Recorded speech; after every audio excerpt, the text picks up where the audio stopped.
Hi hello ನಮಸ್ಕಾರ ಸ್ನೇಹಿತರೆ. ಆಸೆ ಸೀರಿಯಲ್ನ ಇವತ್ತಿನ ಸಂಚಿಕೆಯಲ್ಲಿ ಏನಾಗುತ್ತೆ ಅಂತ ನೋಡ್ಕೊಂಬರೋಣ ಬನ್ನಿ. ಅದಕ್ಕೆ ಮುಂಚೆ ನನ್ನ ಯೂಟ್ಯೂಬ್ ಚಾನಲ್ನ ಸಬ್ಸ್ಕ್ರೈಬ್ ಮಾಡ್ಕೊಳ್ಳೋದ್ರ ಮುಖಾಂತರ ನನಗೆ ಸಪೋರ್ಟ್ ಮಾಡಿ ಅಂತ ಕೇಳ್ಕೊಳ್ತೀನಿ. ಫಸ್ಟ್ ಸೀನ್ನಲ್ಲಿ ಮನೋಜು ಹಾಗೆ ರವಿ ಊಟ ಮಾಡ್ತಾ ಇರ್ತಾರೆ.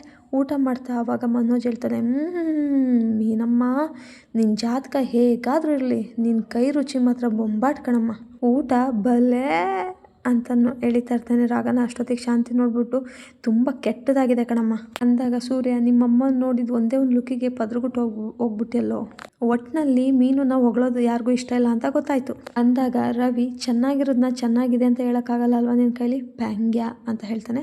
ಆಗ ಮನೋಜು, ನಮ್ಮ ಮಮ್ಮಿಗೆ ಇಷ್ಟ ಇಲ್ದಲ್ಲೇ ಇರೋದು ನನಗೂ ಇಷ್ಟ ಇಲ್ಲ ಕಣೋ ಮಂಗ್ಯ ಅಂತ ಹೇಳಿದಾಗ ರವಿ, ಬೇಡ ಪ್ಯಾಂಗ್ಯ, ಹೀಗೇನ ಕೋಳಿ ಜಗಳ ಮಾಡ್ತಾ ಇರ್ತಾರೆ. ನೆಕ್ಸ್ಟ್ ಮೀನಾ, ಅತ್ತೆ ತಿಂಡಿ ಆರೋಗುತ್ತೆ ಬರ್ತೀರಾ ಅಂತ ಹೇಳಿದಾಗ ಶಾಂತಿ, ನಾನು ತಾಳಿ ಪೂಜೆ ಮಾಡಬೇಕಾದ್ರೇ ಬಿದ್ದೋಗುತ್ತೆ ಕಣೆ ನಿನ್ನ ಕಣ್ಣು, ನಿನ್ನಿಂದ ಮನೆ ದೀಪನೇ ಆರೋಗ್ತಾ ಇದೆ ಅಂಥದ್ರಲ್ಲಿ ಅತ್ತೆ ತಿಂಡಿ ಆರೋಗುತ್ತೆ ಅಂತೆ, ಥೂ ಅಂತ ಹೇಳ್ಬಿಟ್ಟು ದೇವ್ರಿಗೆ ನಮಸ್ಕಾರ ಮಾಡ್ತಾ ಇರ್ತಾಳೆ. ನೆಕ್ಸ್ಟ್ ಸೀನ್ನಲ್ಲಿ ತಾರಾಗೆ ಪ್ರಸಾದ ತಿನ್ನಿಸ್ಬಿಟ್ಟು ತಾರನ ಪಾಡಿಗೆ ತಾರಾ ಮತ್ತು ರಂಗನಾಥ್ ಅವ್ರ ಪಾಡಿಗೆ ರಂಗನಾಥ್ ಅವ್ರು ಹೋಗ್ಬೇಕಾದ್ರೆ ರಂಗನಾಥ್ ಅವರು ಹಿಂದೆ ತಿರುಗಿ ತಾರನ್ನ ನೋಡ್ತಾ ಇರ್ತಾಳೆ. ಅಷ್ಟರೊಳಗಡೆ ಒಂದು ಬೈಕ್ ಬಂದು ಅವ್ರನ್ನ ಗುದ್ಕೊಂಡು ಹೋಗ್ಬಿಡುತ್ತೆ. ರಂಗನಾಥ್ ಅವ್ರ ಕೆಳಗಡೆ ಬೀಳ್ತಾರೆ. ಅದನ್ನು ನೋಡಿದಂಥ ತಾರಾ ರಂಗನಾಥ್ ಅವ್ರನ್ನ ಎತ್ತಕ್ಕೆ ಅಂತ ಓಡ್ ಬರ್ತಾ ಇರ್ಬೇಕಾದ್ರೆ ಅವಳು ಕೂಡ ದಾರಿನಲ್ಲಿ ಬಿದ್ದೋಗ್ತಾಳೆ. ಅವಳ ಕೈಗೆ ಏಟಾಗುತ್ತೆ. ಆದರೂ ಕೂಡ ಅವಳು ಎದ್ಬಿಟ್ಟು ರಂಗನಾಥ್ ಅವ್ರ ಹತ್ರ ಹೋಗ್ಬಿಟ್ಟು ಯಾರಾದರೂ ಆಟೋ ಕರೀರಿ, ಹಾಸ್ಪಿಟಲಿಗೆ ಕರ್ಕೊಂಡು ಹೋಗೋಣ ಅಂತ ಹೇಳ್ತಾ ಇರ್ತಾಳೆ. ನೆಕ್ಸ್ಟ್ ಸೀನ್ನಲ್ಲಿ ಕಡೆ ಮನೆಯಲ್ಲಿ ರವಿ, ಸೂರ್ಯ, ಮನೋಜ್ ಒಬ್ರಿಗೊಬ್ರು ಕಿತ್ತಾಡ್ಕೊಳ್ತಾ ಇರ್ತಾರೆ. ಅದನ್ನು ಬಿಡಿಸ್ಲಿಕ್ಕೆ ಮೀನಾ ಮತ್ತು ಶಾಂತಿ ಪ್ರಯತ್ನ ಪಡ್ತಾ ಇರ್ತಾರೆ. ನೆಕ್ಸ್ಟು ಶಾಂತಿ ಬಂದು, ಏನೋ ನನ್ನ ಮಗನ ಸಾಯಿಸಿ ಬಿಡೋ ಥರ ಕಾಣ್ತಾ ಇದೆಯಾ ಅಂತ ಹೇಳಿದಾಗ, ಇವತ್ತು ಏನಾಗುತ್ತೋ ಹಾಗೆ ಹೋಗ್ಬಿಡ್ಲಿ, ನಾನು ನೋಡ್ತೀನಿ ಅಂತ ಹೇಳ್ತಾ ಇರ್ತಾನೆ. ಅಷ್ಟರೊಳಗಡೆ ಕಾಲ್ ಬರುತ್ತೆ ಸೂರ್ಯಗೆ, ಅದು ಕೇಶವ್ದಾಗಿರುತ್ತೆ.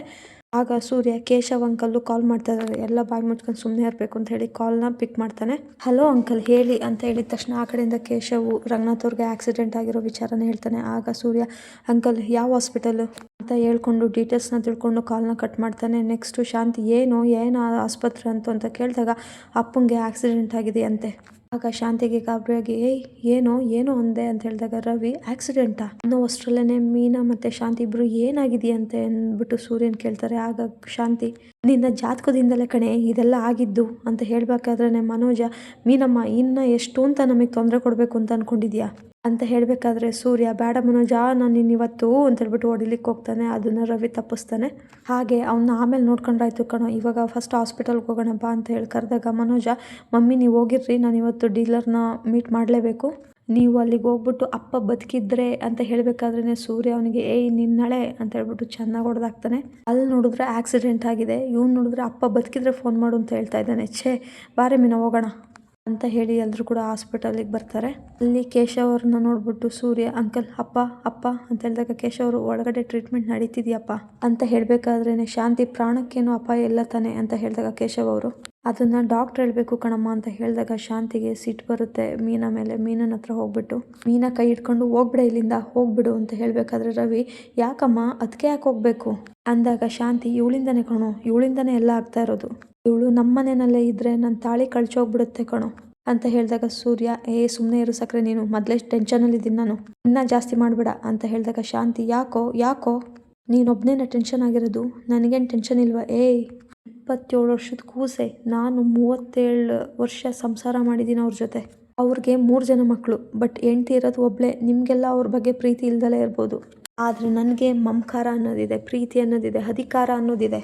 ನಮ್ಮಿಂದ ಆಗಿ ನೀನು, ನಿನ್ನಿಂದ ಆಗಿ ನಾವಲ್ಲ, ಬಾಯಿ ಮುಚ್ಕೊಂಡು ನಿನ್ನ ಹೆಂಡ್ತಿನ ಕಳಿಸು ಅಂದಾಗ ಸೂರ್ಯ, ಆಗಲ್ಲ, ನಾನು ಯಾಕೆ ನನ್ನ ಹೆಂಡ್ತಿನ ಕಳಿಸ್ಬೇಕು ಅಂತ ಹೇಳಿದಾಗ ಶಾಂತಿ, ನಿನಗೆ ಅಪ್ಪ ಬೇಕೋ ಹೆಂಡ್ತಿ ಬೇಕೋ, ಬೊಗಳೋಲೇ, ಅಪ್ಪ ಅಂತ ಮಾತಾಡೋದು, ಹೊಗಳೋದು, ಅಪ್ಕೊಳ್ಳೋದು, ಕೊಂಡಾಡೋದು ಅದೆಲ್ಲ ನಾಟಕ ಅಂತ ಹೇಳು, ನಾನು ಒಪ್ಕೊತೀನಿ. ಊರಿಗೆ ಒಳ್ಳೆ ಪ್ರಜೆ ಆಗಲಿಲ್ಲ, ಮನೆಗೆ ನಿಯತ್ತಾಗಿರೋ ಮಗ ಆಗಲಿಲ್ಲ, ಕಡೆ ಪಕ್ಷ ನಿನ್ನ ಮೇಲೆ ಪ್ರಾಣ ಇಟ್ಕೊಂಡಿರೋ, ಪ್ರಾಣ ಉಳಿಸೋ ಮನುಷ್ಯ ಆದರೂ ಆಗು ಅಂದಾಗ ಕೇಶವ್ ಅವರು, ಯಾಕಮ್ಮ ಹೀಗೆಲ್ಲ ಮಾತಾಡ್ತಿದ್ದೀರಾ, ಇದೇ ಮಾತಿಗೆ ರಂಗ ತಲೆ ಕೆಡಿಸ್ಕೊಂಡು ಆಕ್ಸಿಡೆಂಟ್ ಮಾಡ್ಕೊಂಡಿರೋದು, ಇದಕ್ಕೆ ಕಾರಣ ಮೀನಾ ಅಲ್ಲ, ನಿಮ್ಮ ನಡವಳಿಕೆ ಅಂತ ಹೇಳಿದಾಗ ಶಾಂತಿ ಕೇಶವ್ ಹತ್ರ ಬಂದ್ಬಿಟ್ಟು, ಆಸ್ಪತ್ರೆ ಕರ್ಕೊಂಡು ಬಂದಿದ್ದೀರಾ, ಟ್ರೀಟ್ಮೆಂಟ್ ಕೊಡಿಸಿದ್ದೀರಾ ಅನ್ನೋ ಒಂದೇ ಒಂದು ಕಾರಣಕ್ಕೆ ನಾನು ಸುಮ್ಮನೆ ಇದ್ದೀನಿ, ಇಲ್ಲ ಅಂದಿದ್ರೆ ಅಂತಾಳೆ. ಆಗ ಕೇಶವ, ಇಲ್ಲ ಅಂದಿದ್ರೆ ಏನರಮ್ಮ ಮಾಡ್ತಾಯಿದ್ರಿ ಅಂತ ಹೇಳಿದಾಗ ಇವಳು ಕಿರ್ಚಾಡ್ಲಿಕ್ಕೆ ಅಂತ ಹೋಗ್ತಾಳೆ ಶಾಂತಿ. ಆವಾಗ ಕೇಶವ್ ಅವರು, ಕೇಳಿಸ್ಕೊಳಮ್ಮ, ನಿಮ್ಮ ಗಂಡನ ಆಸ್ಪತ್ರೆಗೆ ಸೇರಿಸಿದ್ದು, ಟ್ರೀಟ್ಮೆಂಟ್ ಕೊಡಿಸ್ತಾ ಇರೋದು ನಾನಲ್ಲ, ಆ ಹೆಣ್ಮಗು ಅಂತ ಹೇಳ್ಬಿಟ್ಟು ತಾರಾ ಕಡೆ ಕೈ ತೋರಿಸ್ತಾನೆ. ಆಗ ತಾರಾ ಕಡೆ ಮನೆಯವರೆಲ್ಲರೂ ಕೂಡ ನೋಡ್ತಾರೆ. ತಾರ ಒಂದು ಪುಟ್ಟು ಮಗು ಜೊತೆ ಮಾತಾಡ್ತಾ ಇರ್ತಾಳೆ. ಅದನ್ನ ನೋಡಿದಂಥ ಸೂರ್ಯಗೆ ಮನಸ್ಸಲ್ಲಿ ಏನೋ ಒಂಥರ ಖುಷಿ ಆಗುತ್ತೆ. ಜೊತೆಗೆ ಶಾಂತಿ ತಾರ ಹತ್ರ ಹೋಗ್ಬಿಟ್ಟು ತುಂಬ ಮಮಕಾರದಿಂದ ನನ್ನ ಗಂಡನ್ನ ಆಸ್ಪತ್ರೆಗೆ ಸೇರಿಸಿದ್ದು ಅಂತ ಹೇಳ್ತಾ ಇರ್ತಾಳೆ. ಅಷ್ಟರೊಳಗಡೆ ತಾರ, ನೀವೆಲ್ಲ ಅವ್ರ ಮನೆಯವರ, ಏನೂ ಯೋಚನೆ ಮಾಡಬೇಡಿ, ನಾನು ಅವ್ರ ಹೆಸರಲ್ಲಿ ಹರಕೆ ಹೊತ್ಕೊಂಡಿದ್ದೀನಿ, ಅವ್ರಿಗೆ ಏನೂ ಆಗಲ್ಲ ಅಂದಾಗ ಶಾಂತಿ, 3 ಜನ ಸೊಸೆಯರಿಗಿಂತ ಇಂಥ ಒಬ್ಳು ಮಗಳಿದ್ದಿದ್ರೆ ಸಾಕಾಗ್ತಾಯಿತ್ತು ಅಂತ ಹೇಳಿ ಮೀನಾ ಕಡೆ ತಿರುಗಿ, ಇನ್ನೂ ಇಲ್ಲೇ ಇದೆಯೇನೆ, ಹೋಗೆ ಅಂದಾಗ ಮೀನಾ ಹೋಗ್ಲಿಕ್ಕೆ ಅಂತ ಹೋಗ್ತಾಳೆ. ಆಗ ಸೂರ್ಯ ಮೀನಾ ಕೈ ಹಿಡ್ಕೊಂಡು ಹೋಗೋ ಹಾಗಿಲ್ಲ ಅಂತ ಹೇಳ್ತಾನೆ. ಆಗ ಮೀನಾ, ನಾನು ಇಲ್ಲೇ ಇದ್ರೆ ಮಾವಂಗೆ ಒಳ್ಳೇದಾಗಲ್ಲ ಅಂತ ಹೇಳಿದಾಗ ಸೂರ್ಯ, ಅದು ನಿನ್ನ ಭ್ರಮೆ ಅಂತ ಹೇಳ್ತಾನೆ. ಆಗ ಮೀನಾ, ಇಲ್ಲ ಅದೇ ಸತ್ಯ ಅಂತ ಹೇಳಿ ಹೀಗೆ ವಾಗ್ವಾದ ನಡೆಯುತ್ತೆ. ಆಗ ಮೀನಾ, ಇದು ಭ್ರಮೆನೋ ಸತ್ಯನೋ ನನಗೆ ಗೊತ್ತಿಲ್ಲ, ನನಗೆ ಮಾವ ಮುಖ್ಯ ಅಂತ ಹೇಳ್ತಾಳೆ. ಆಗ ಸೂರ್ಯ, ಹಾಗಾದರೆ ಗಂಡ ಮುಖ್ಯ ಅಲ್ವಾ ಅಂತ ಹೇಳಿದಾಗ ಶಾಂತಿ, ನಿಮ್ಮಪ್ಪ ಮುಖ್ಯ ಇಲ್ವಾ ಅಂತ ಹೇಳಿದಾಗ ರವಿ, ಅಯ್ಯೋ 2 ಕಣ್ಣಲ್ಲಿ ಯಾವ್ದು ಮುಖ್ಯ ಅಂತ ಕೇಳ್ದಂಗಾಯ್ತು, ಮೊದಲು ಅಪ್ಪನ ಬಗ್ಗೆ ಏನು ಅಂತ ಗೊತ್ತಾಗಲಿ, ಅಲ್ಲಿವರೆಗೂ ಸುಮ್ಮನೆ ಇದ್ಬಿಡಿ ಅಂತ ಹೇಳ್ತಾನೆ. ಅಷ್ಟರೊಳಗಡೆ ಓಟಿಯಿಂದ ಒಬ್ಬರು ಬಂದುಬಿಟ್ಟು ಪೇಷಂಟ್ಗೆ ಪ್ರಜ್ಞೆ ಬಂದಿದೆ ಅಂತ ಹೇಳ್ತಾರೆ. ಜೊತೆಗೆ ಮೀನಾ ಅಂದರೆ ಯಾರು ಅಂತ ಹೇಳ್ಬಿಟ್ಟು ಕೇಳಿದಾಗ ನಾನೇ ಸರ್ ಅಂತ ಹೇಳ್ತಾಳೆ. ಸೊ ಫಸ್ಟು ನೀವೇ ಹೋಗಬೇಕು, ಯಾಕಂದರೆ ನಿಮ್ಮನ್ನೇ ಕರೀತಾ ಇದ್ದಾರೆ ಅಂತ ಹೇಳಿ ಅವರು ಅಲ್ಲಿಂದ ಹೋಗ್ತಾರೆ. ನೆಕ್ಸ್ಟು ಮೀನಾ ಶಾಂತಿ ಮುಖ ನೋಡಿಬಿಟ್ಟು ಹೋಗೋದೋ ಬೇಡವೋ ಅಂತ ಯೋಚನೆ ಮಾಡ್ತಾ ಇರ್ತಾಳೆ. ಆಗ ತಾರ, ಹೋಗಿ ಅವ್ರು ನಿಮ್ಮನ್ನೇ ತಾನೇ ಕರೀತಾ ಇದ್ದಾರೋ, ಅವ್ರ ಕಂಡೀಷನ್ ಹೇಗಿದೆ ಅಂತ ನೋಡಿ ಅಂದಾಗ ಮೀನಾ ರಂಗನಾಥ್ ಅವ್ರ ಹತ್ರ ಬರ್ತಾಳೆ.